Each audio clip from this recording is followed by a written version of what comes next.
the misty twilight of 1930s London, the opulent Hargrove Manor loomed like a sentinel against the encroaching fog. Lady Evelyn Hargrove, renowned for her collection of exotic jewels, sat alone in her locked study, her fingers tracing the fiery facets of the infamous topaz of Bengal, a gem whispered to carry a curse of unimaginable terror. As the clock struck midnight, a blood-curdling scream pierced the silence. Servants burst in to find her slumped over her desk, eyes wide in frozen horror, the topaz clutched in her rigid hand. No weapon, no intruder, only the shadow of death.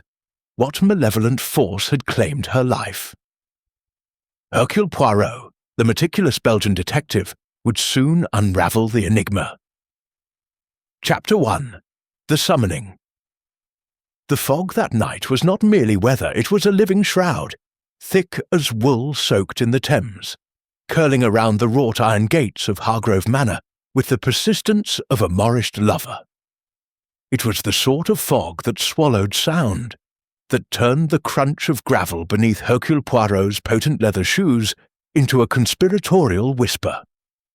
The year was 1935, and London, for all its electric lights and motor cars, still bowed to the old gods of mist and mystery when the river willed it. Poirot paused at the threshold, his gloved hand resting on the head of his Malacca cane. The manor loomed above him. 3 stories of soot-darkened stone, gargoyles leering from the eaves like gossiping dowagers. A single gas lamp flickered beside the door, its halo trembling in the damp. Somewhere within, a woman had screamed once, only once, and then silence had fallen, heavier than any corpse. Inspector Japp awaited him in the entrance hall, his bowler hat clutched to his chest like a shield. The Scotland Yard man's face was the colour of old parchment. "Poirot," he said, voice low. "I've seen murders aplenty, but this one, it's got the whole house jumping at shadows." Poirot's moustache twitched, a minute movement, but to those who knew him, it was the equivalent of a thunderclap. "Shadows, mon ami? Or the absence of light where light should be? Come, let us examine the stage before the actors take their bows." They passed beneath a chandelier that had once dripped crystal like frozen tears, but now hung dull with dust. The air carried the scent of beeswax, wilted roses, and something sharper, fear perhaps, or the metallic tang of fresh spilled secrets. Portraits of long-dead Hargroves glared down, admirals with powdered wigs, dowagers clutching lapdogs, a colonel in scarlet whose eyes seemed to follow Poirot with particular disapproval. Japp led him up the grand staircase, its carpet the deep crimson of arterial blood. "Lady Evelyn Hargrove," he recited as they climbed, 42 years old, widow of the late Lord Archibald, though Sir Reginald's her brother-in-law, not husband, common mistake, inherited the title, the debts and the jewels when Archibald dropped dead in Bombay. 3 years ago, found at 12:03 a.m. by the butler, Mr. Grimshaw. Door bolted from the inside, windows latched, no weapon, no intruder, just, he hesitated, just the look on her face. Poirot's eyes gleamed. Ah, the look. Always, it is the look that speaks when the tongue is stilled. They reached the first-floor landing. A corridor stretched left and right, lined with doors like the cells of a luxurious prison. At the far end, a constable stood guard outside a room, whose door stood ajar. From within came the low murmur of voices, servants no doubt, clustered like crows around carrion. Poirot paused to survey the tableau. To the left, a suit of armour held a halberd that had not tasted battle since Agincourt. To the right, a mahogany console bore a silver tray with a single calling card, Lord Victor Blaine, antiquarian and collector of rare gems. The card was pristine, as though it had been placed there moments ago. "Interesting," Poirot murmured. "A visitor who announces himself even in absence." Japp grunted. "Blaine's downstairs. Claims he arrived after the scream. Says he was expected. Lady Evelyn had promised to show him the Topaz of Bengal tonight." "The Topaz of Bengal," Poirot repeated, savouring each syllable. "A stone with a reputation as colourful as its hue. Smuggled from the vaults of a Maharaja in 1897, yes? Owners thereafter plagued by misfortune. Madness, suicide, one poor fellow devoured by his own hounds. Superstition, of course, but superstition is the mulch in which truth often grows." They entered the study. The room was a jewel box turned inside out. Walls panelled in dark walnut, shelves groaning beneath leather-bound tomes on gemology, archaeology, and the occult. A fire had burned low in the grate, its embers pulsing like a dying heart. Above the mantel, a portrait of Lady Evelyn in her youth, auburn hair coiled like a serpent, eyes the green of absinthe, a smile that promised both invitation and ruin. And there, at the desk of carved rosewood, sat the corpse. Lady Evelyn had not fallen. She remained upright in her high-backed chair, one hand still clutching the arms as though to anchor herself to life. Her head was tilted back, mouth open in a silent scream. But it was her eyes that transfixed Poirot. Wide, staring, the pupils dilated to black pools that reflected the lamplight like twin obsidian mirrors. Her other hand lay palm up on the blotter. Fingers curled around a gem the size of a pigeon's egg. The Topaz of Bengal blazed with inner fire. Its golden depths shot through with crimson veins that seemed to pulse in rhythm with the dying flames. Poirot approached with the reverence of a priest entering a cathedral. He did not touch the body, yet. Instead, he circled the desk, noting every detail with the precision of a watchmaker. The blotter was pristine save for a single ink blot, shaped vaguely like a continent. A crystal decanter of brandy stood stoppered, its level barely diminished. A silver cigarette case lay open, 3 cigarettes remaining, each tipped with gold. On the floor beside the chair, a silk handkerchief embroidered with the initials E.H., stained with what might have been tears or perfume. "Observe," Poirot said softly. "The door bolted from within. The windows—" He crossed to the pair of tall sash windows flanking the fireplace. Each was latched securely, the brass catches gleaming. Outside, the fog pressed against the glass like a living thing. "Latched also. Yet see here." He indicated a faint scratch on the sill of the left window, no longer than a thumbnail. "Fresh. Made by what? A diamond, perhaps? Or a tool less romantic?" Japp cleared his throat. "Grimshaw swears all windows were locked at 11. He checks every night. House rule since the burglary in 29. Poirot's gaze returned to the body. And the scream. One scream only? According to the staff, Clara Voss, the lady's maid, hears it from the servants' stairs, runs up, finds the door bolted. Grimshaw joins her. They break it down together. Lady Evelyn already like this. Poirot leaned closer to the corpse. The scent of jasmine perfume lingered, cloying beneath the sharper note of something chemical. Bitter almonds? No, something subtler. He lifted the gem carefully with a silk handkerchief. It was warm, unnaturally so. The stone retains heat. Curious. And see the clasp of the necklace. It is broken. She tore it from her throat in her final moments, perhaps. He placed the topaz on the blotter and examined Lady Evelyn's neck. A faint red line circled her throat where the chain had been. No bruising, no ligature marks. Her gown, emerald silk, high-necked, was undisturbed save for a single tear at the shoulder seam, as though something had caught there. Heart failure? Japp suggested.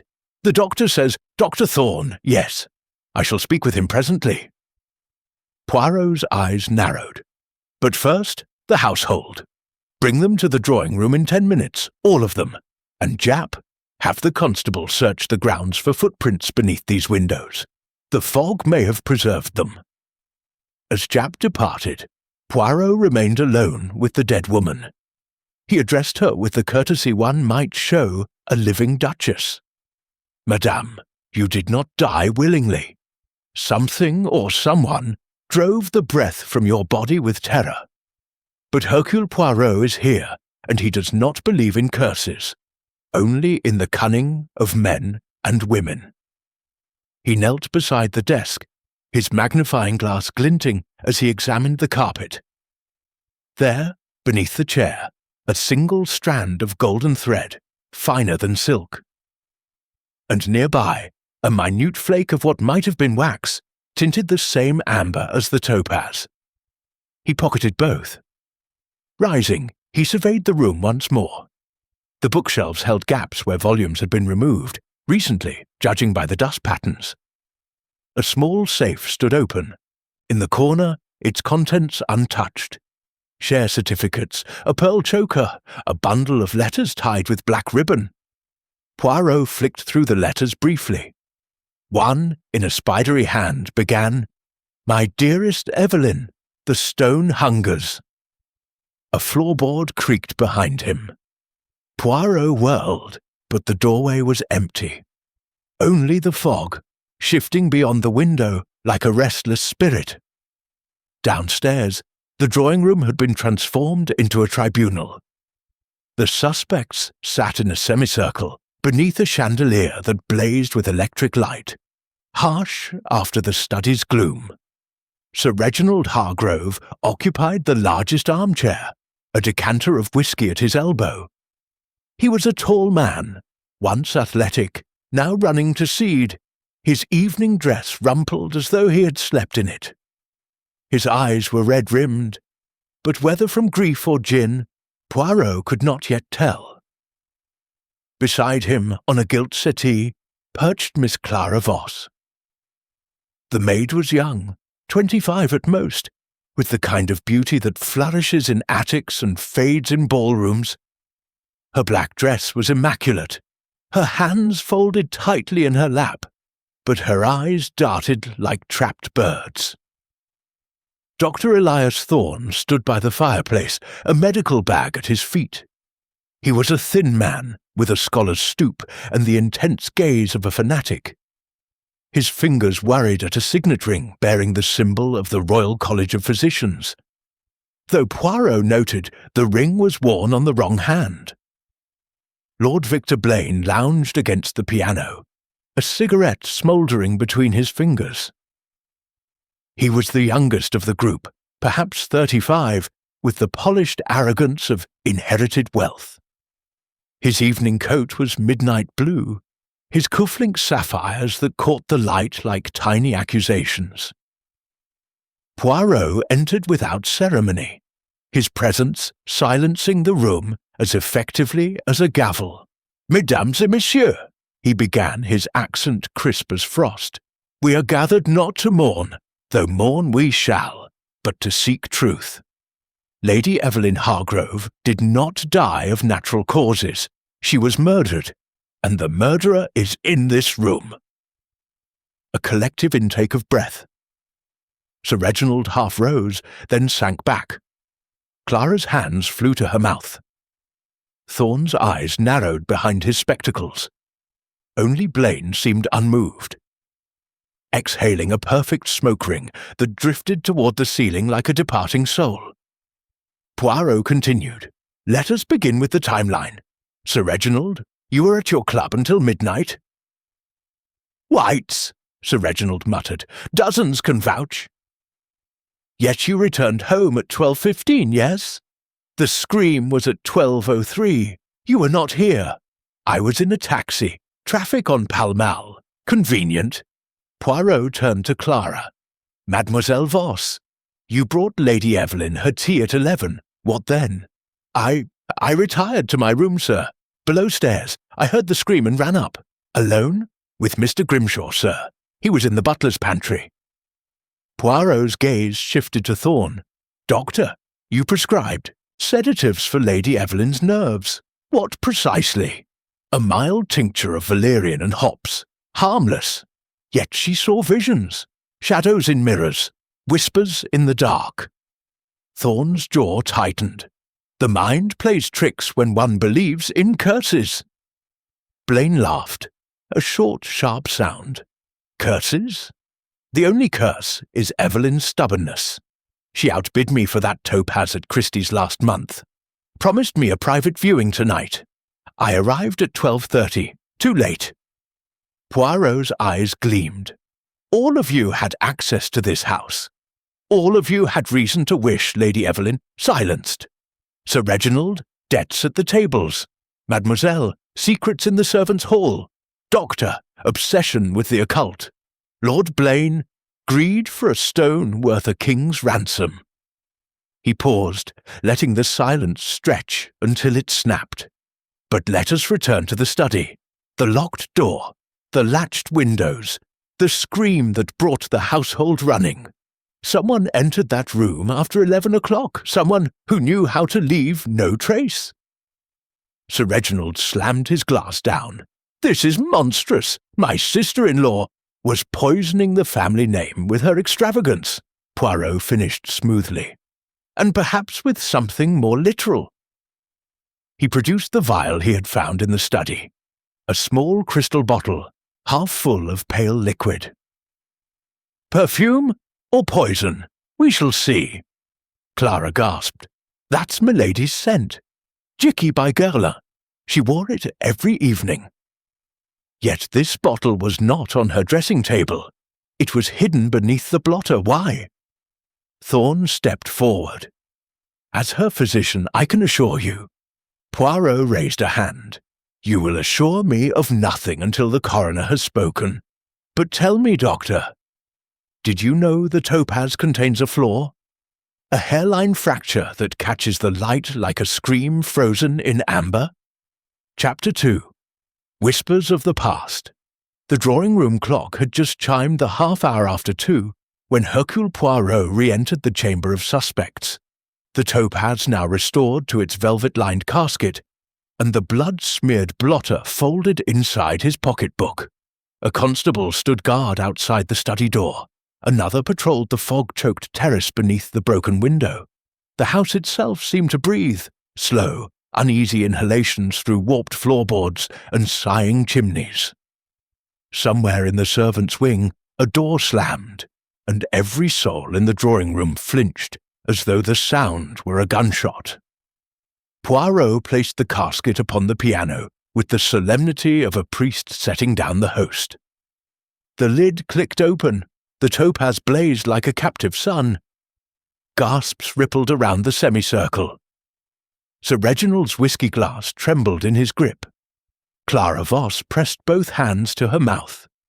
Dr. Thorne's pupils contracted to pinpricks. Only Lord Victor Blaine retained his languid smile, though the cigarette between his fingers had burned down to a precarious cylinder of ash. "Monsieur, mademoiselle," Poirot began, his voice soft yet carrying to the furthest corner, "we resume our inquiry. The gem is recovered. The blood upon the blotter is human.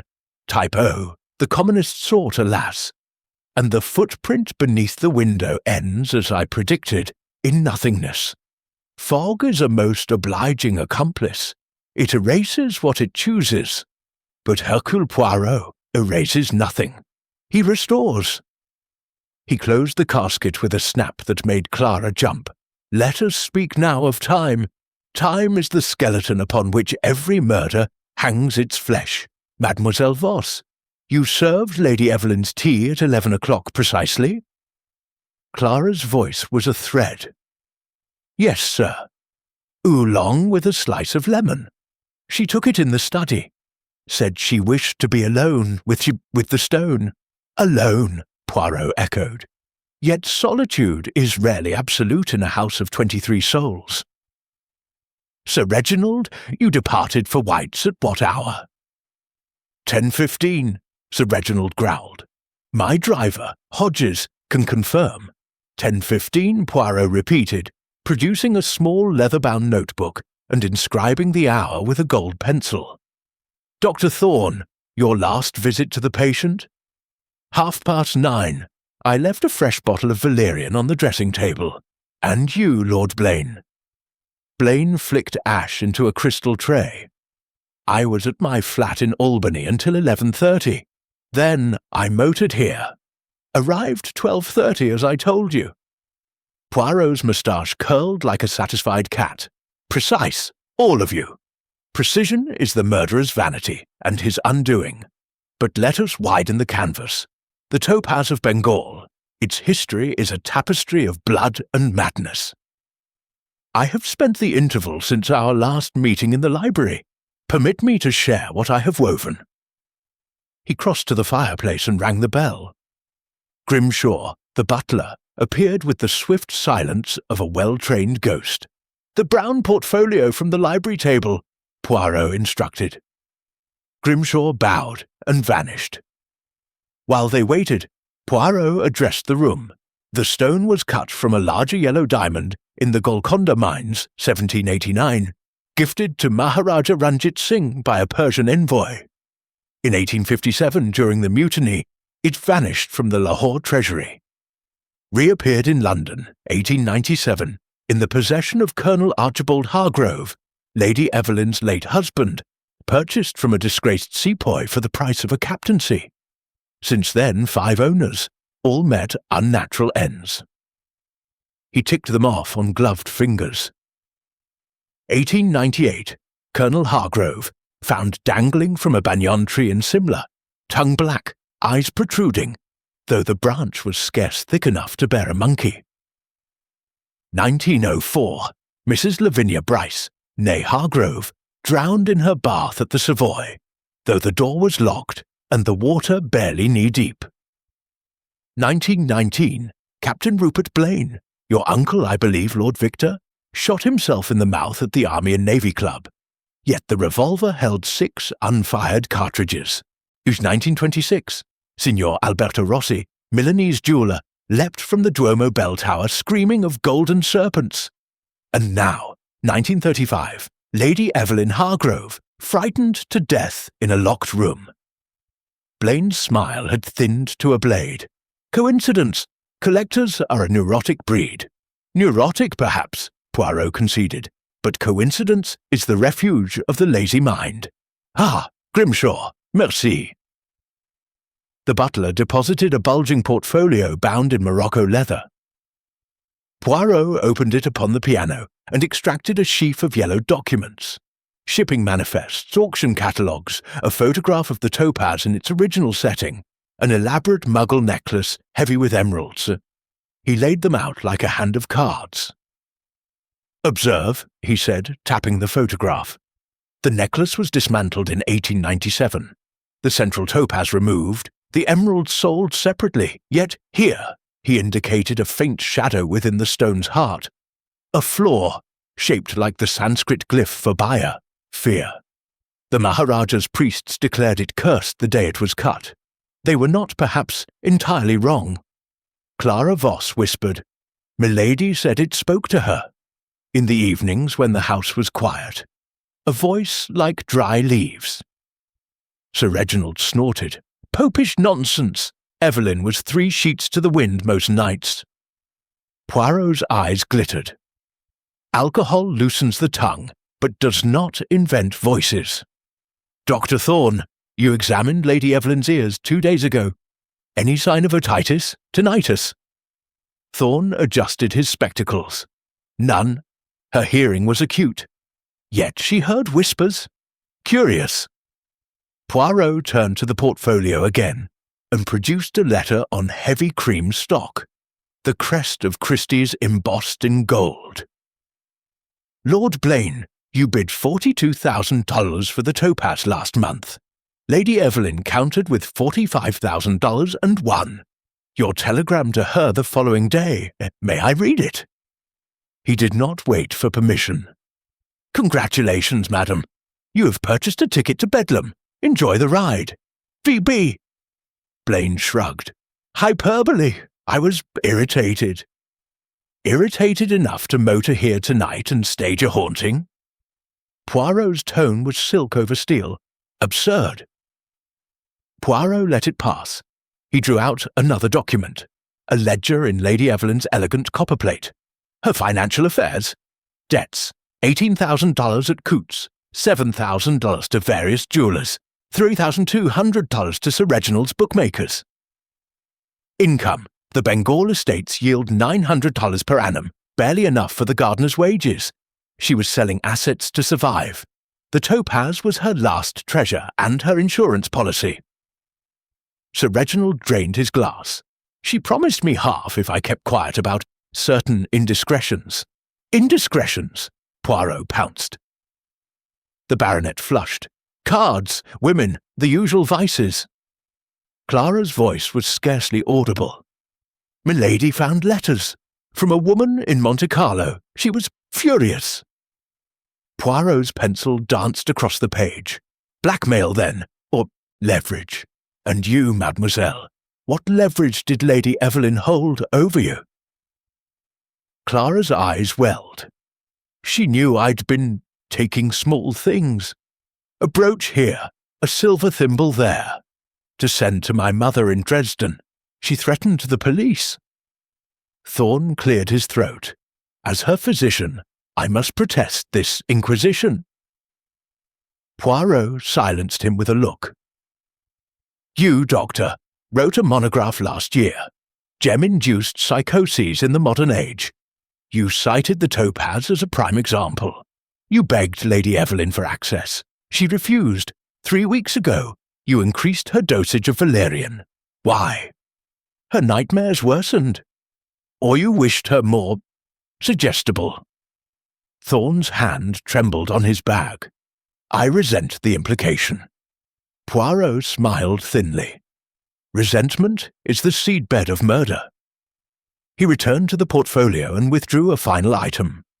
A single sheet of onion skin, typed in purple ink. The stone remembers. It will drink your fear and grow fat. Midnight is its hour. A friend. The paper bore no signature, only a faint watermark, a serpent devouring its tail. Found slipped beneath the study door this morning, Poirot said. The typewriter is a portable Corona, Model 3. Common in journalistic circles, less so in Mayfair.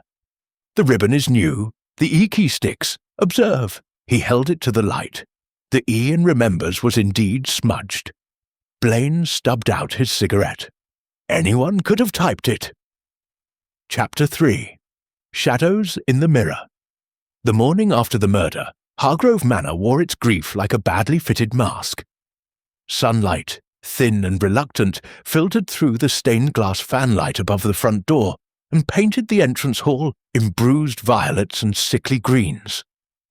Servants moved on silent feet, their black armbands crisp as accusations.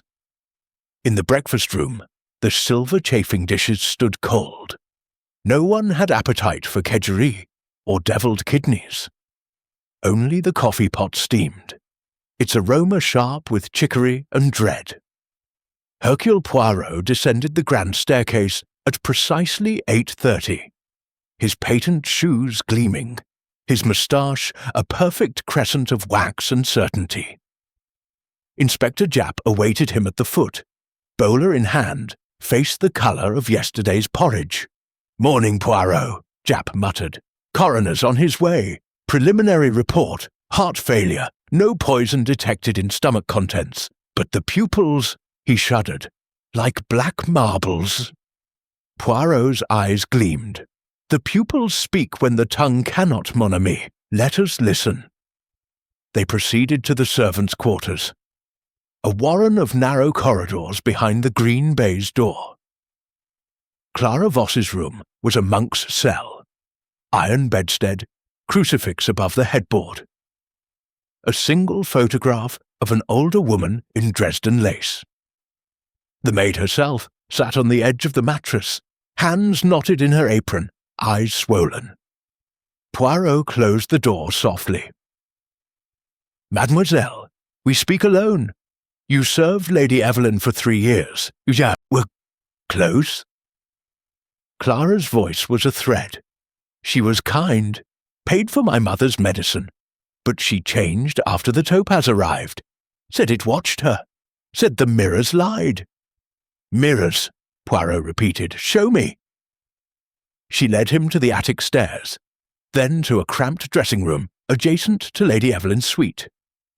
A cheval glass stood in the corner, its frame carved with serpents devouring their tails. Poirot examined the glass. The silvering was flawed, creating a faint double image. He angled it toward the window. For an instant, the reflection showed not Clara, but a shadow, tall, indistinct, before resolving into emptiness. Clara gasped. That's what she saw! Every night! Poirot's fingers traced the frame. A hairline seam ran along the left edge. He pressed. The mirror swung inward on silent hinges, revealing a crawl space no wider than a coffin. Dust lay thick, but recent scuffs marred the floorboards. Heel marks, size 9. A single golden thread clung to a splinter. Someone watched her, Poirot murmured. From within the walls? He pocketed the thread and closed the mirror.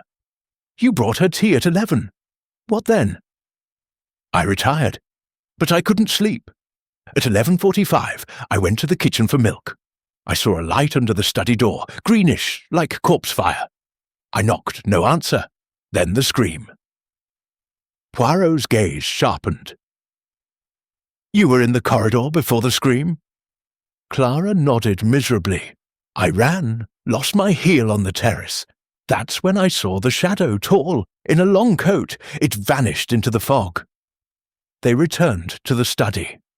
The room had been tidied, but the air still carried the cloying sweetness of jicky and something sharper, bitter almonds.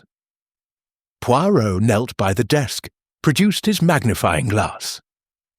Beneath the blotter, half hidden by a paperweight, lay a crystal vial no longer than his thumb. The label read Parfum Jicky, Guerlain, but the liquid within was viscous, opalescent. He uncorked it. The scent was jasmine, overlaid with cyanide. Poison, he said softly. Administered how? Not drunk, stomach empty, not inhaled, lungs clear. A scratch, perhaps, or a prick. Japp arrived with news. Autopsy confirms digitalis in the blood. Slow acting, induces hallucinations. Enough to terrify a healthy heart into failure. Poirot's eyes narrowed. Psychological murder. The Topaz as accomplice. He crossed to the windows. The latches were secure, but the left one bore a fresh scratch, made by a diamond, perhaps, or a steel pick. Outside, the footprint ended abruptly at the lawn's edge. Poirot knelt, brushed aside dew. Beneath the grass a metal plate glinted, part of the new electric security system installed after the 1929 burglary. The current was low, but enough to stun an intruder. Someone knew the system, he said. Someone with access. In the library, Lord Victor Blaine cornered Poirot beside the globe. I've a proposition. Detective. The Topaz is mine by right. Evelyn promised it in writing. Help me claim it, and there's 10,000 in it for you. Poirot's smile was wintry. Bribery, monsieur. Most unbecoming. Blaine produced a letter. Lady Evelyn's stationery. Her signature. The Topaz to Lord Victor Blaine in event of my death. The ink was fresh. The paper still carried the warmth of a radiator. Forged, Poirot declared. The Y in Evelyn loops left, not right, and the paper, bond from the stationers in Bond Street, purchased yesterday. Blaine's smile flared. You can't prove. I can prove everything, Poirot cut in, beginning with your motor car, seen in the Mews at 11:20. The ostler recognized the Bentley's horn. 3 short blasts your signature. Blaine backed away. Coincidence? Coincidence is the murderer's lullaby, Poirot said, and I am wide awake. That night, Poirot took up vigil in the study. The room was dark save for the dying fire. He sat in Lady Evelyn's chair, the topaz before him, its facets black in the gloom. At 11:55, the mirror on the far wall rippled. A shadow detached itself, tall, cloaked. It moved with purpose toward the desk. Poirot did not move. "You are punctual, mon assassin, but the trap is sprung." The shadow froze. Then a voice, Blaine's distorted by a silk scarf, hissed, "The stone is mine!" He lunged. Poirot flicked a switch. The chandelier blazed. Blaine stood revealed, syringe in hand, ultraviolet lantern in pocket. But before he could strike, the mirror swung open. Japp and 2 constables burst through, revolvers levelled. Blaine dropped the syringe. "You knew!" "I suspected," Poirot corrected. "The mirror was the key. The passage behind it connects to the potting shed, where the typewriter, the paint, the lantern were stored. You watched her for weeks, learning her fears. Tonight, you returned to retrieve the map." Japp cuffed him. "Lord Victor Blaine, you're nicked." Chapter 4. The Hidden Panel. The passage behind the panel was not a secret in the romantic sense. No cobwebs, no romantic torchlight, no convenient map etched on the wall. It was a narrow, airless throat of brick and lath, built for servants who were meant to be neither seen nor heard. Dust lay thick enough to muffle Poirot's footfalls, but recent scuffs, heel marks, the faint drag of a coat, glowed like phosphorus under his pocket torch. The air tasted of mouse droppings and candle smoke long extinct. Poirot advanced with the caution of a man threading a needle in the dark. At the first bend, he paused. A single golden thread clung to a protruding nail, identical to the strand found beneath Lady Evelyn's chair. He plucked it free and tucked it into a glassine envelope. 20 paces farther the passage forked. Left led upward toward the attic. Right descended in a tight spiral. He chose right. The spiral ended at a low iron bound. The lock was new, bright steel, the key still in the escutcheon. Poirot turned it with a click that echoed like a gunshot in the confined space. The door opened onto the rose garden, directly beneath the study window. Fog drifted in lazy spirals. The broken heel of Clara Voss's shoe lay where the constable had marked it, now bagged as evidence. But something else caught Poirot's eye. A glove, kid leather, monogrammed E.T. in faded gold thread. Dr. Elias Thorne's initials. He knelt. The glove was damp, the fingers stiff with dried mud. Inside the cuff, a smear of crimson, blood still tacky. Poirot sniffed. Iron, yes, but beneath it the ghost of jicky perfume. He sealed the glove in another envelope and rose, scanning the garden. The fog had thinned to veils. Footprints led from the door to the gravel path, then vanished where the lawn began. Someone had walked on the grass to avoid leaving a trail. Poirot followed the invisible path by instinct, past the sundial and the dormant herbaceous border, until he reached the potting shed. The door stood ajar. Inside, the air was warm, unnaturally so. A paraffin heater glowed cherry red in the corner. On the workbench lay a jumble of tools, pruning shears, a ball of twine, and most telling, a portable Corona typewriter. Its purple ribbon half spent. Beside it, a sheet of onion skin bore the single line. The stone remembers. The E-key was smudged. Poirot's pulse quickened. He lifted the typewriter. Beneath it lay a folded sheet of notepaper. Lady Evelyn's stationery, the crest torn away. The message, in Thorne's spidery hand, "Meet me in the study at 11:45. The topaz must be examined under proper light. Trust no one." E.T. The ink was fresh. The paper still carried the faint warmth of the heater. Poirot pocketed it and stepped back into the garden. Dawn was a bruised line on the horizon. Rooks wheeled overhead like scraps of burnt paper. Back in the manor, the household had gathered in the breakfast room under Japp's watchful eye. Sir Reginald nursed black coffee. Clara Voss sat white-faced, her bandaged foot propped on a stool. Blaine smoked incessantly. Thorne was missing. "He's in the library," Japp muttered. "Claimed he needed a medical journal. Been in there 20 minutes." Poirot strode ahead. The library door was locked. He rapped once, sharp, imperative. No answer. He produced a skeleton key from his waistcoat and sprang the lock. Dr. Thorne stood at the far end, back to the door, a leather satchel open on the desk. Inside gleamed the topaz of Bengal, wrapped in cotton wool. At Poirot's entrance, Thorne spun, face livid.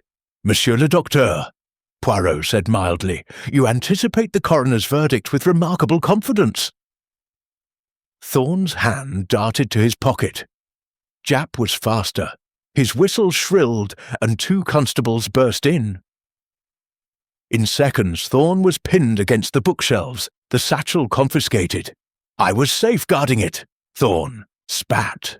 "The stone is evidence. Evidence you attempted to remove at—" Poirot consulted his watch. 5:30 a.m., most irregular hours for a consultation. Japp upended the satchel. Alongside the topaz tumbled a glass vial, half full of pale liquid, and a hypodermic syringe in a velvet case. The vial's label, in Thorne's hand, Digitalis purpurea, 1000. Digitalis, Poirot murmured. In small doses, a heart tonic. In larger, a poison that mimics terror, palpitations, visions, collapse. And the syringe, administered how? A scratch, a prick through the glove. Thorne's defiance crumbled. "I treated her. The glove was planted. Someone is framing me." Poirot held up the kid glove. "Your monogram, your blood type. Oh, like the smear on the blotter. Your perfume on the leather, and this," he produced the note from the potting shed. "Your appointment with a dead woman." Thorne sagged. "I wanted the stone for study. Evelyn promised it to the British Museum if I could prove the curse was psychological. I staged the whispers, gramophone records through the speaking tube, the shadows, lantern slides, but murder, never." Poirot's eyes narrowed. "Yet someone used your tools. Someone knew your obsession." He turned to the constables. "Take him to the drawing room. We are not finished." As Thorne was led away, Poirot examined the library. The window was unlatched. Outside, the fog had lifted entirely, revealing the garden in stark morning light. On the sill lay a single golden thread, freshly placed. Japp whistled. "Another plant?" "Or a warning," Poirot said. "The murderer watches." In the drawing room, the atmosphere was funereal. Sir Reginald had progressed from coffee to brandy. Clara wept silently. Blaine's cigarette had burned a hole in the Persian rug. Poirot addressed them. "Dr. Thorne is detained, but the net widens. Sir Reginald, your club alibi collapses. The hall porter remembers you leaving at 11, not returning until 12:40. Where were you for that missing hour?" Reginald's glass slipped, shattering. "I walked, cleared my head. In the fog, without coat or hat." Poirot produced a pawn ticket from his pocket. "Found in your overcoat. Dated yesterday. $200 on a diamond brooch. Clara's brooch, I believe." Clara gasped. "He forced me to pawn it. Said he'd tell milady about my mother if I didn't." Reginald lunged, but Japp restrained him. "Blackmail," Poirot said. "A family specialty. And you, Lord Blaine, your motor car was seen in the mews at 11:20. The ostler recognized the Bentley's horn." Blaine's smile was ice. "I arrived early, waited in the library, Evelyn never came down. Yet the library fire was lit at 11:30. Someone kept you company." Poirot paced. "The pieces assemble. Thorn supplied the drug and the legend. Clara served the poisoned tea, unwittingly perhaps, sir.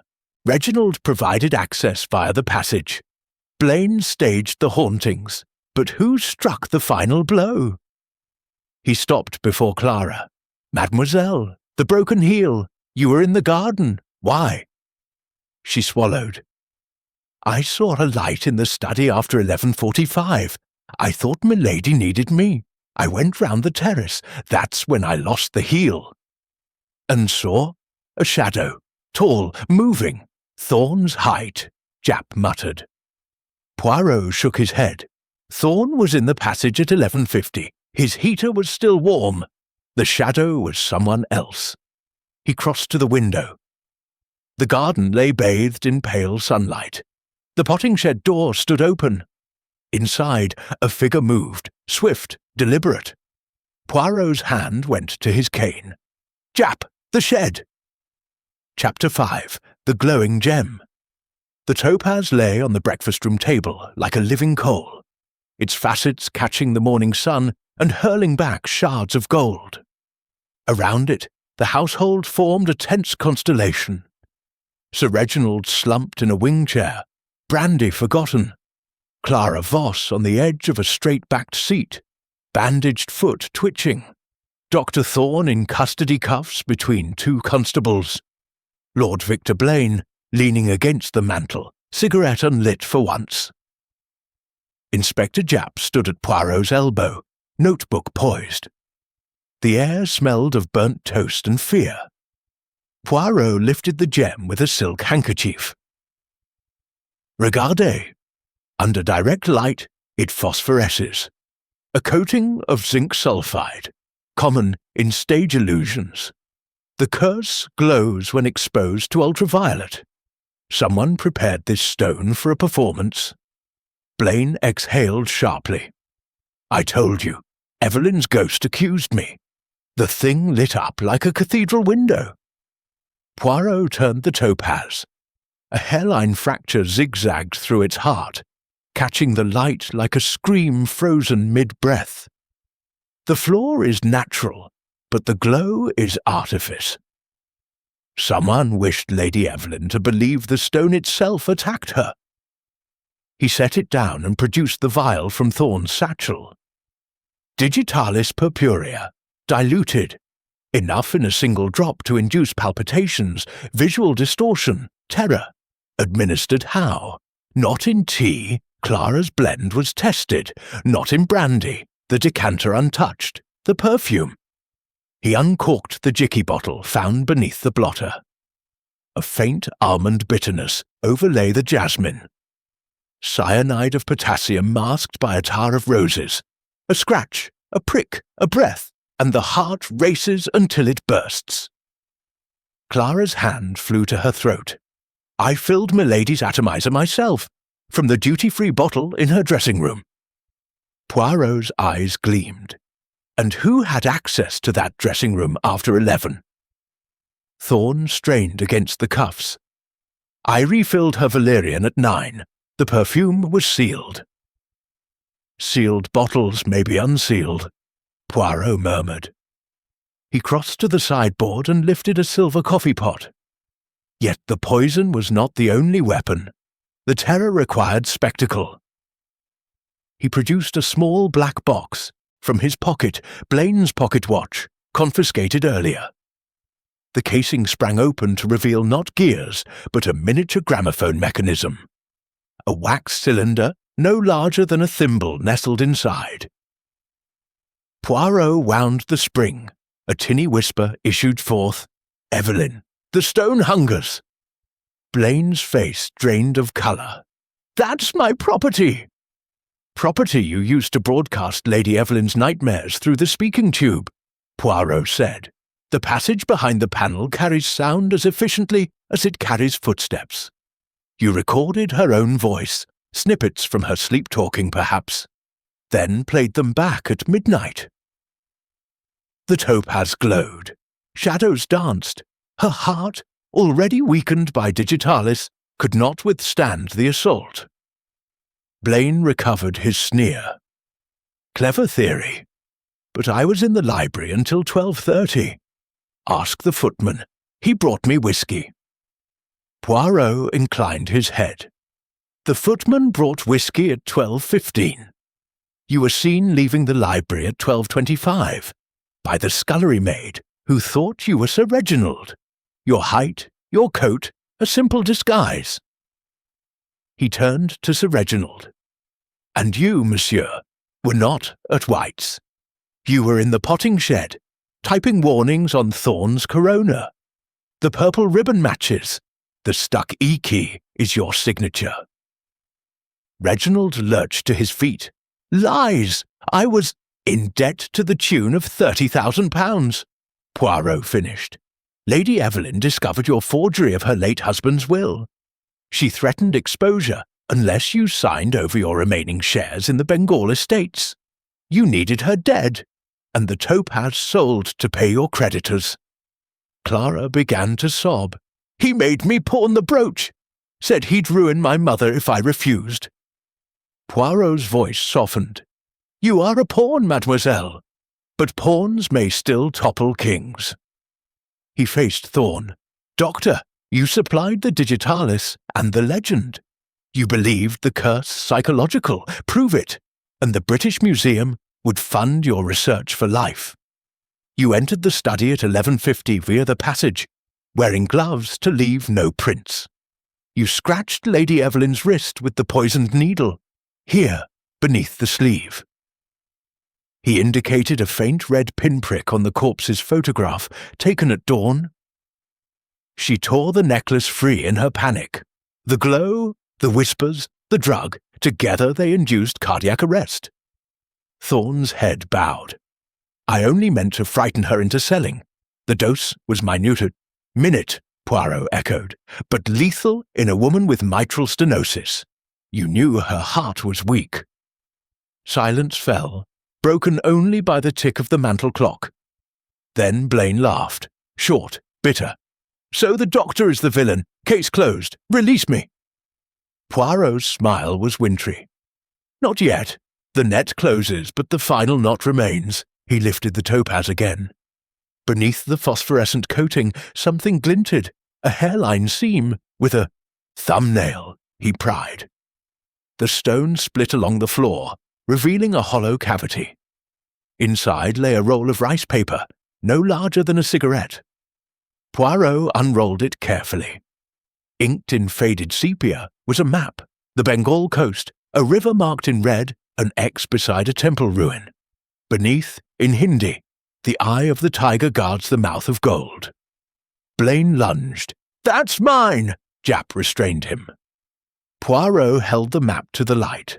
A treasure chart, concealed within the topaz since 1857, worth millions in today's rupees. Lady Evelyn discovered it last week, hence her sudden refusal to sell. She planned to fund an expedition herself. He turned to Thorne. You decoded the Hindi in her library. You realized the stone was merely the key. Thorne nodded dully. She laughed at me. Said the treasure would buy her freedom from all of us. Poirot's gaze swept the room. So the motives converge. Greed, blackmail, obsession, revenge. But only one hand struck the fatal blow. He replaced the map inside the hollow stone and snapped it shut. The glow had faded. The topaz looked suddenly ordinary, a lump of yellow glass. Japp, arrest Dr. Thorne for murder. Sir Reginald for conspiracy and forgery. Lord Blaine for theft and obstruction. Mademoiselle Voss, release her to the care of the matron at St. Mary's. She has suffered enough. Clara wept openly. Reginald cursed. Blaine struggled as handcuffs clicked. Thorne simply stared at the stone as though it still whispered. Poirot addressed the empty air, where Lady Evelyn's portrait had hung, removed for cleaning, the wall bare. Justice, madame, is colder than any curse. But as the prisoners were led away, Poirot's eye caught a final detail. On the breakfast table, beside the topaz, lay a single golden thread, freshly placed, still warm from a human hand. He palmed it swiftly. The murderer had been in the room moments ago, and the game, despite appearances, was far from over. Outside, the sun climbed higher, burnishing the fog to pearl. Somewhere in the manor, a door closed with the soft finality of a coffin lid. Chapter 6. The Midnight Note. The note had been pushed beneath Poirot's bedroom door sometime between the constable's last patrol and the first grey smear of dawn. The paper was thick vellum, the kind used for invitations to society weddings, the ink, a violent violet that bled slightly at the edges. The message was brief, typed on the same corona with its stubborn E. Midnight, the passage, come alone or the maid dies. The stone is only the beginning. No signature, only a crude sketch beneath the words, a topaz split by a jagged crack, blood dripping from the fissure. Poirot read it twice, then folded it into a neat square and slipped it into his waistcoat. He did not wake Jap. He did not ring for the constable.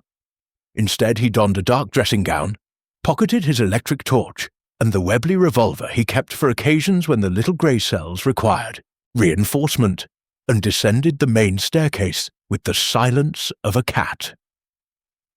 The house slept uneasily. A grandfather clock in the hall struck 3/4 chimes, 3 sonorous notes that lingered like bruises. The drawing-room door stood ajar. Inside, the topaz casket had been upended, the hollow stone gone. Someone had moved swiftly while the household was distracted by arrests. Poirot crossed the entrance hall and located the panel Clara had indicated earlier. Behind the suit of armour on the landing. The latch was a concealed iron ring set into the wainscoting. It yielded with a sigh. The passage swallowed him whole. This time he carried no light. He counted steps in the dark. 20 to the fork, 30 more to the spiral. At the iron-bound garden door he paused. It stood open a finger's breadth. Cold air breathed in, carrying the scent of wet earth and something sharper. Gun oil. He eased the door wider. The garden lay silvered by moonlight. The fog burned off entirely. The potting shed door hung askew. Inside, the paraffin heater had been kicked over, its glass shattered. On the workbench, the Corona typewriter lay smashed, keys scattered like broken teeth. A single sheet remained in the roller. "You are too late, Belgian." The terror walks. Poirot's lips compressed. He stepped outside and froze. Clara Voss stood in the rosebed, barefoot, nightgown clinging with dew. Her eyes were wide, pupils blown, a bruise darkened her cheek. In her right hand, she clutched the hollow topaz. In her left, a kitchen knife trembled against her own throat. "Stay back!" she cried, voice cracking. He said if you followed, I must cut—" Poirot raised both hands, palms open. "Mademoiselle, lower the blade. No one dies tonight." She shook her head violently. "He's in the passage. He has Sir Reginald. Said the treasure map is his by right. Said Dr. Thorne was only the tool." Poirot took one careful step. "Who, Clara? Give me the name." Her gaze darted to the shed. "Blaine, Lord Victor. He made me type the notes. Said if I refused, he'd ruin my mother, send her to the camps in Germany. He has papers, photographs." A shadow detached itself from the shed's interior. Blaine emerged, revolver levelled. The treasure map rolled in his free hand. His evening clothes were muddied, his hair wild, but the aristocratic drawl remained intact. "Very touching, Poirot. The loyal little maid, step away from her." Poirot did not move. "You stage the hauntings, the whispers, the glowing stone. Thorne supplied the drug, Reginald provided access. Clara typed your threats. But the murder, that was improvisation, no? Lady Evelyn discovered the map's true value. She refused to sell, You panicked." Blaine's smile was feral. She laughed at me, said the treasure would buy her a new life, without any of us. I only meant to frighten her into signing it over. The digitalis was Thorne's idea. A harmless scare, he said, but her heart, he shrugged, an unexpected bonus. Clara's knife wavered. You promised no one would die. Promises are for peasants. Blaine gestured with the revolver. The map, Clara. Throw it here. She hesitated. Poirot's voice cut the night like a scalpel. Mademoiselle, look at the stone in your hand. The hollow is empty. The map is already gone. Clara stared at the topaz, then hurled it at Blaine's face. He ducked. The stone shattered against the shed wall, fragments glittering like spilled coins.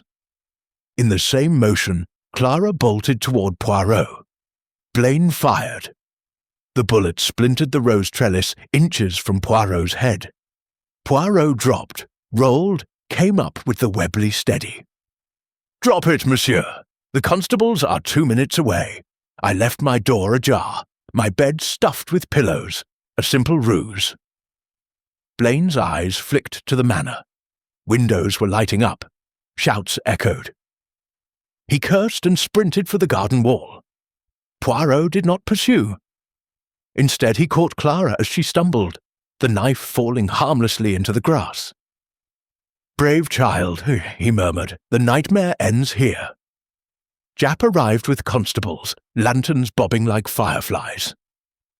They found Blaine halfway over the wall, the treasure map clutched in his teeth, one leg tangled in barbed wire. He was still snarling when they dragged him down. Chapter 7. Shattered Illusions. The breakfast room had become a tribunal.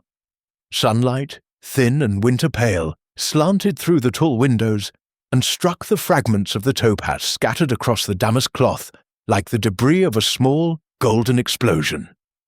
Each shard caught the light and flung it back in fractured rainbows, but the glow was dead now. No phosphorescence, no curse, only the dull gleam of cut glass. Poirot stood at the head of the table, gloved hands clasped behind his back, surveying the prisoners as a general surveys a routed army. Inspector Japp had arranged them in a grim semicircle. Dr. Thorne, wrists raw from cuffs. Sir Reginald, tie askew, brandy on his breath even at 8 in the morning. Lord Victor Blaine, immaculate save for a torn cuff and a smear of mud across one cheek. Clara Voss, pale as parchment, wrapped in a constable's coat. The treasure map lay rolled on the table beside the broken topaz, flanked by the smashed Corona typewriter and the poisoned perfume vial. Evidence, all of it, laid out like a surgeon's instruments. Poirot began without preamble. Mesdames, Messieurs, the illusion is shattered. The topaz of Bengal was never cursed. It was a stage prop in a murder most theatrical. Let us dismantle the machinery, piece by piece. He lifted the largest shard of the gem. Zinc sulfide on the surface, applied with a camel hair brush in the potting shed. Ultraviolet light from a concealed lantern triggered the glow. The whispers, he set the shard down and tapped Blaine's pocket watch recorder. Your voice, Lord Victor, slowed and distorted. The shadows on the study wall, lantern slides projected through a pinhole in the panelling. The poison, he uncorked the jicky vial. The almond scent of cyanide drifted up. Digitalis and potassium cyanide, mixed to induce terror and cardiac arrest. Administered by a needle concealed in the necklace clasp. When Lady Evelyn tore the chain free in panic, she pricked her thumb. Death within minutes. Blaine's lip curled. Elegant Poirot, but you have no proof I touched the clasp. Poirot produced a glassine envelope. Inside, a single golden thread still warm. This was found on the breakfast table after your arrest. You planted it to taunt me. But the thread matches the lining of your cigarette case. 24-carat silk, imported from Cairo. Only one vendor in London. Your monogram is woven into the weave. He turned to Thorne. Doctor, you supplied the digitalis and the legend. You believed the curse psychological. Prove it, and the British Museum would fund your chair. You entered the study at 11:50 via the passage, wearing gloves. You scratched Lady Evelyn's wrist with the poisoned needle. She tore the necklace free. The glow, the whispers, the drug, together they induced cardiac arrest. Thorne's head bowed. I only meant to frighten her into selling. The dose was minute, but lethal in a woman with mitral stenosis. You knew her heart was weak. Poirot faced Sir Reginald. You forged documents, opened the passage, typed warnings under duress. Your club alibi collapsed. The hall porter saw you leave at 11. You were in the potting shed at 11:30, typing the midnight note on Thorne's corona. The stuck E-key is your signature. Reginald's glass slipped, shattering. She was bankrupting us. The Bengal estates were all I had left. Clara began to sob. He made me pawn the brooch. Said he'd ruin my mother if I refused. Poirot's voice softened. You are a pawn, mademoiselle, but pawns may still topple kings. He faced Blaine. You staged the hauntings, the whispers, the glowing stone. You administered the fatal dose via the poisoned needle hidden in the topaz's broken clasp. Lady Evelyn discovered the map's true value. She refused to sell. You panicked. Blaine's smile was ice. She laughed at me, said the treasure would buy her a new life, without any of us. I only meant to frighten her into signing it over. The digitalis was Thorne's idea. A harmless scare, he said, but her heart. He shrugged. An unexpected bonus. Poirot lifted the treasure map, a chart to lost Mughal gold, concealed within the topaz since 1857, worth millions. Lady Evelyn planned to fund an expedition herself. You needed her dead, and the map. He set the map down and produced the final piece, the sliver of rice paper found among the shards.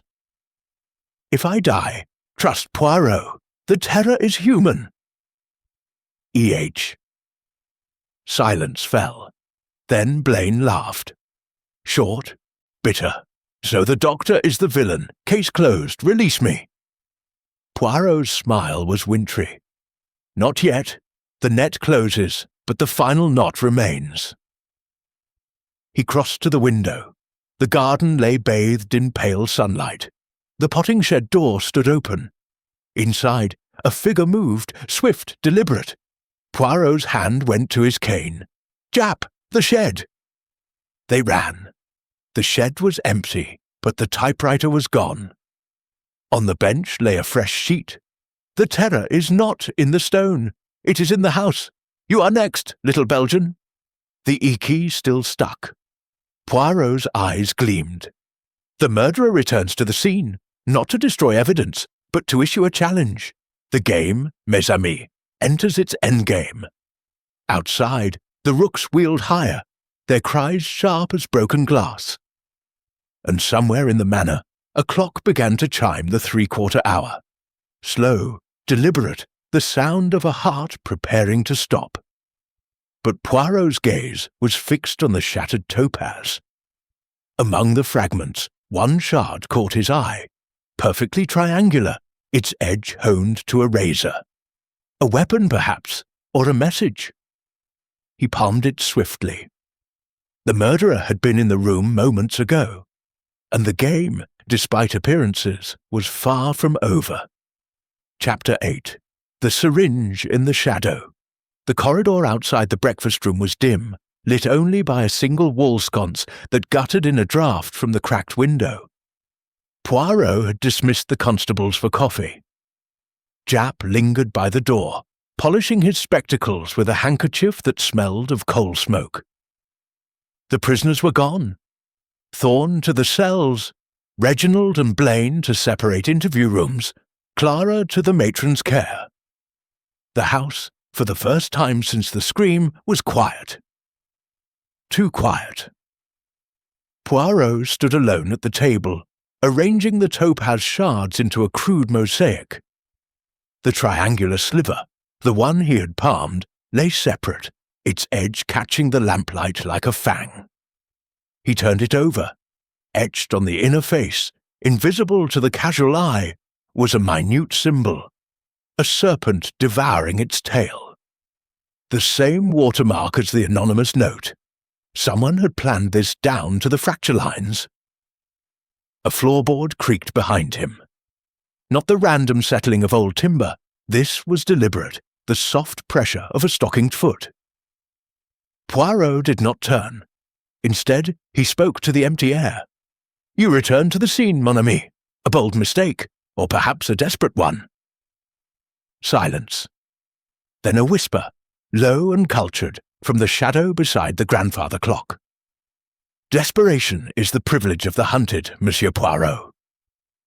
Lord Victor Blaine stepped into the light. His cuffs were gone. His evening coat hung open, revealing a waistcoat stained with garden mud. In his right hand glinted a syringe, glass barrel, steel plunger, the needle no longer than a rose thorn. A single drop trembled at the tip, opalescent in the lamplight. "Digitalis?" Poirot asked mildly. "Concentrate. Enough to stop an elephant." Blaine's smile did not reach his eyes. "One prick, and your famous grey cells will fire their last synapse." Poirot's hand rested on his cane. "You escaped the interview room. The constable outside? Sleeping. Chloroform on a handkerchief. Amateur hour. These rural police." Blaine advanced a step. "The map, Poirot. Hand it over, then walk away. The Hargrove fortune dies with me tonight." Poirot lifted the rolled rice paper from the table. "This? A bauble! The true treasure is already gone." Blaine's eyes narrowed. "Liar! Observe." Poirot unrolled the map, then let it fall. It was blank, the ink dissolved by a chemical wash. Lady Evelyn was clever. She photographed the original, hid the negative in the one place no one would look. The lining of Clara's stolen brooch. "The pawn ticket led me to it this morning. The map you hold is worthless." Blaine's composure cracked. "She played us all." "From beyond the grave," Poirot agreed. "But you, monsieur, played the deadliest hand. Thorn supplied the drug. Reginald opened the passage. Clara typed your threats. You staged the hauntings, lantern, recorder, glowing paint.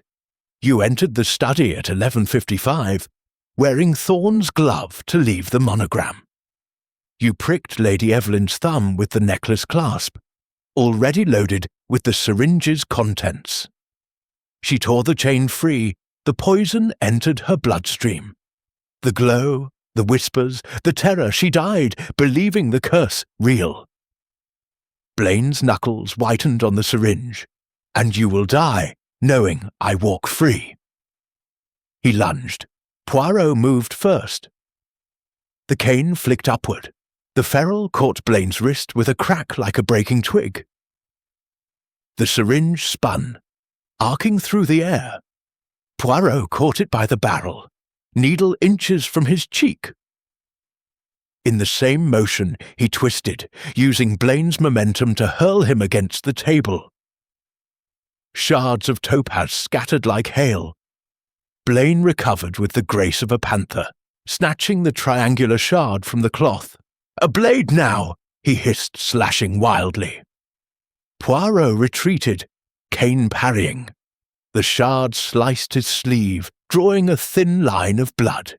"You fight like a gentleman, monsieur, but murder is not cricket." From the corridor came the thunder of boots. Jap, alerted by the crash. Blaine's eyes darted to the window. It stood open. The fog had returned, thicker than ever. He feinted left, then dove right, straight into the arms of two constables who had circled from the terrace. The syringe clattered to the floor. Japp snapped cuffs on Blaine's wrists. Attempted murder of a detective. That'll add 20 years. Blaine spat blood. His lips split where the table had caught him. The map is in Scotland Yard's vault, Poirot said, dabbing his arm with a handkerchief. Along with the negative, the recorder, the lantern slides, and the potting shed heater still warm from your last visit. You returned to destroy the typewriter, plant the final note, and silence me. But the little grey cells, they do not sleep. He knelt, retrieving the triangular shard. The serpent watermark faced upward. This was meant to be the murder weapon, slipped into Lady Evelyn's hand post-mortem to suggest suicide. But she fought back. The clasp pricked her first. Japp hauled Blaine upright. Anything to say? Blaine's laugh was ragged. Only that the terror was real. She saw her own death in that stone, and now you will too. He lunged again, headbutting Japp. In the chaos, he seized the blank map and bolted for the window. The constables fired, warning shots into the ceiling, plaster rained. Blaine vanished into the fog. Poirot did not pursue. He stood at the window, watching the mist swallow the fleeing figure. He will not go far, he said quietly. The garden wall is electrified. New security since the burglary. He will dance like a moth on a wire. Seconds later, a scream, high, animal, ripped the fog. Then silence. Japp stared. Dead. Stunned, Poirot corrected. The current is low. Enough to fell a horse, not kill a lord. He will wake with a headache and a date with the hangman. He turned back to the table. Among the scattered shards, one piece remained intact. A tiny lens, no larger than a sixpence. Poirot held it to the light. The ultraviolet projector, hidden in the chandelier. Ingenious, Japp whistled. So it's over. Poirot's eyes were grave. The play ends, yes, but the curtain has not fallen. Lady Evelyn's last note, "Trust, Poirot," was written in invisible ink. Lemon juice, revealed by heat. There is one final line, visible only now. He held the rice paper fragment to the lamp. Faint words appeared. The serpent guards the gold, but the gold is poison. Poirot folded the paper. The treasure is real, but cursed, not by spirits, but by men. Blaine's uncle died searching for it. Lady Evelyn would have too. I have sent the coordinates to the Indian authorities. Let them bury it again. He looked out at the fog, where constables' lanterns bobbed like will-o'-the-wisps. Blaine was being carried back, limp between two officers. The terror is ended, Poirot said, but the house will never forget. Somewhere in the walls, a clock struck 9. The sound was muffled, as though the manor itself were holding its breath. Chapter 9. The Collector's Greed. The fog had peeled back like a theatre curtain, revealing the manor in stark November daylight. Soot-black stone, leafless ivy, the rose garden, a tangle of thorns. In the breakfast room, the table had been cleared of evidence and reset with starched linen and silver coffee pots. Yet the air still carried the metallic tang of fear. Hercule Poirot stood at the window, hands clasped behind his back, watching constables haul Lord Victor Blaine across the gravel. Blaine's wrists were cuffed. His evening coat hung in tatters. A livid burn crossed his temple where the electrified wall had kissed him. He was conscious now, snarling curses in 3 languages. Inspector Japp followed Poirot's gaze. He'll hang Poirot. Attempted murder of a peer is one thing. Attempted murder of you is quite another. Poirot turned, his green eyes unreadable. Hanging is too swift, mon ami. First, he will confess, and confession requires an audience. He crossed to the table where the reassembled Topaz, now merely yellow glass, sat in a velvet-lined box. Beside it lay the rice paper map, the ultraviolet lens, the syringe, the triangular shard. Poirot lifted the shard. The serpent watermark glinted. "Bring them all," he said. "One final performance." 10 minutes later, the room was full again. Dr. Thorne, hollow-eyed, sat between constables. Sir Reginald, unshaven and trembling, clutched a glass of water. Clara Voss, wrapped in a borrowed shawl, kept her gaze on the floor. Blaine was last, shoved into a chair, wrists chained to the table leg. His arrogance had curdled into something feral. Poirot began without ceremony. "Mesdames, messieurs, the play is in its final act. The Topaz of Bengal was never cursed. It was a key to a treasure worth 10 million rupees. Gold, rubies, the lost dowry of a Mughal princess, concealed in a temple ruin near the Godavari River since 1857. The map was hidden inside the stone. The stone was bait." He unrolled the rice paper. "Lady Evelyn discovered the cavity last week. She photographed the map, hid the negative in Clara's brooch, and planned to finance an expedition herself. She refused to sell to any of you." He turned to Blaine. "You, Lord Victor, inherited the obsession from your uncle, Captain Rupert Blaine, the man who supposedly shot himself in 1919. He did not suicide. He was murdered by his Batman, who stole the map's first copy. You spent 15 years tracing the stone. When Lady Evelyn outbid you at Christie's, you infiltrated the household." Blaine spat blood onto the cloth. "She mocked me. Said the treasure would buy her freedom from her parasites. Reginald Thorne, the maid. I offered marriage. She laughed." Poirot's voice was silk over steel. "So you orchestrated the terror. You painted the stone with zinc sulfide. You projected ultraviolet light through the chandelier lens. You recorded her nightmares on your watch mechanism. You typed threats on Thorne's corona. You bribed Reginald with forged shares. You blackmailed Clara with her mother's safety. And on the night of the murder—" He lifted the syringe. "You entered the study at 11:55 via the passage. You wore Thorne's glove to leave the monogram. You loaded the necklace clasp with digitalis concentrate. When Lady Evelyn tore the chain free in panic, the needle pricked her thumb. Death in 4 minutes." Thorne groaned. "I supplied the drug, yes, but I thought it was for sleep." Reginald's glass shattered in two. His hand. "I opened the passage. I typed the notes, but I never touched her." Clara wept. "He said he'd send my mother to the camps." Blaine's laugh was ragged. "Puppets, all of you. The stone was mine." Poirot produced the triangular shard. This was to be the final touch, slipped into her hand post-mortem to suggest suicide. But she fought back. The clasp pricked her first. You fled through the garden, leaving the broken heel, the glove, the footprints that ended in fog. He laid the shard down, but one detail eluded you. The rice paper map was coated with a chemical wash. Exposure to heat, your ultraviolet lamp, dissolved the ink. The map you stole was blank. The real coordinates are in Scotland Yard's vault, along with the negative. Blaine lunged against his chains. "Then the gold is lost." "No," Poirot said quietly. "It is found. I wirelessed the Indian authorities at dawn. The temple is under guard. The gold will fund schools, hospitals, Lady Evelyn's true legacy." Silence fell. Then Blaine began to laugh.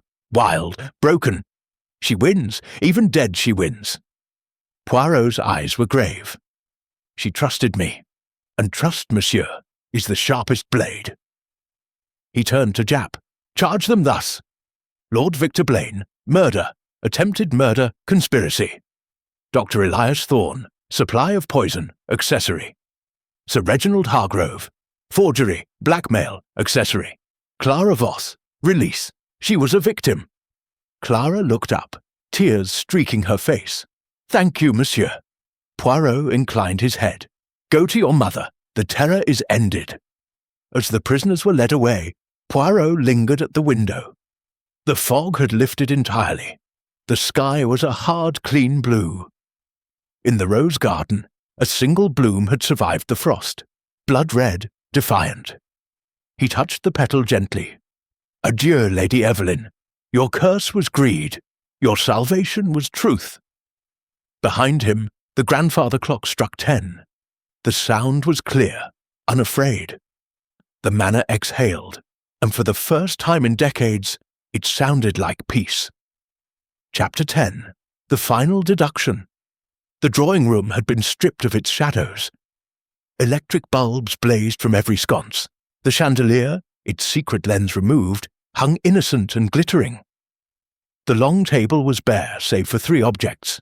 The reassembled topaz, now dull as urine, the rice paper map, blank and brittle, and a single playing card, the Queen of Hearts, its face slashed by a razor. Hercule Poirot stood at the head, immaculate in a charcoal suit, his moustache waxed to surgical precision. Around him sat the remnants of the drama. Inspector Japp, notebook open, Clara Voss, eyes red but steady, the empty chairs of the accused, Thorne, Reginald, Blaine, marked by placards like graves. A gramophone in the corner played a faint waltz, the record scratched but defiant.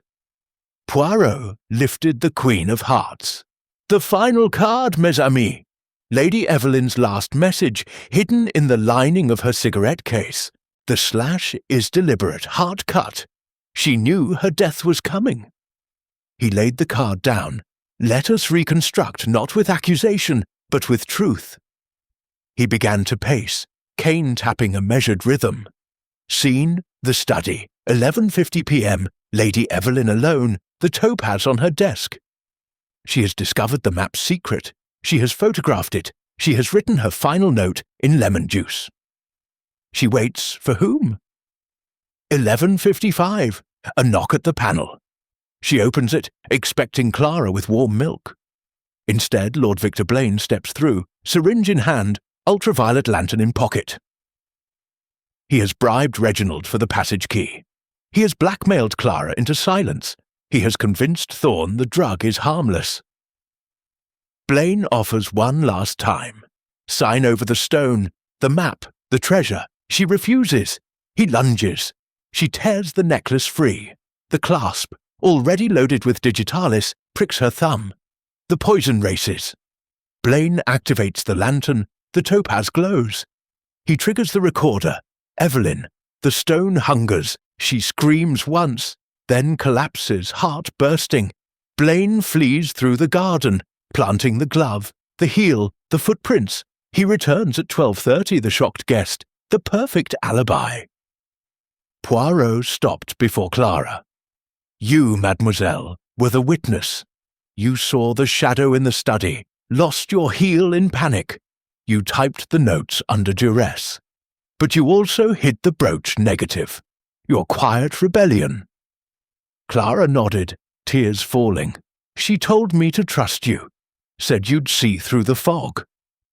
Poirot turned to the empty chairs. Thorne supplied the poison, believing it a scientific experiment. Reginald forged the will, typed the warnings, opened the passage. Blaine orchestrated the terror. But the murder, that was Blaine alone. He lifted the topaz. The stone was hollow, yes, but the true hollowness was in the hearts of those who coveted it. Lady Evelyn died not of curse, but of greed, hers, theirs, ours. Japp cleared his throat. Charges stand. Stand and fall, Poirot said. Blaine, murder. Thorne, accessory. Reginald, conspiracy. Clara, witness for the crown. The treasure returns to India. Schools, hospitals, a memorial to a woman who refused to be bought. He crossed to the gramophone and lifted the needle. The waltz died mid-bar. One last detail. He produced a small envelope. Inside, the triangular shard. the serpent watermark now visible under ultraviolet light, revealed by the chandelier lens. The murderer's signature. But the serpent devours its tail and itself. Blaine's greed consumed him. He placed the shard atop the Queen of Hearts. Justice, madame. The doors opened. Constables entered with Blaine, Thorne, Reginald, cuffed, defeated. Blaine's eyes met Poirot's. For the first time, fear flickered. Poirot addressed them. You built a cathedral of terror. I have dismantled it brick by brick. The topaz is glass. The map is ash. Your curse was you. He turned to Clara. Go, live. The manor is yours. Lady Evelyn's will, discovered this morning, leaves everything to you. The debts are paid. The treasure funds, your freedom. Clara gasped. She knew? She trusted the right hearts, Poirot said softly. As the prisoners were led away, Poirot lingered by the window. The rose garden bloomed defiant in the noon light. The single red flower had multiplied. 3, 4, a dozen. Life, stubborn as truth. Japp joined him. Another triumph, Poirot. Poirot's smile was small. Triumph? No, mon ami. Only order restored. The little grey cells do not celebrate. They merely finish. He touched the window pane. Beyond, the fog had vanished entirely. The sky was a hard, clean blue, the colour of a topaz that had never been cursed. The grandfather clock struck 12. The sound was clear, unafraid. The manor exhaled, and for the first time in a century, it sounded like forgiveness.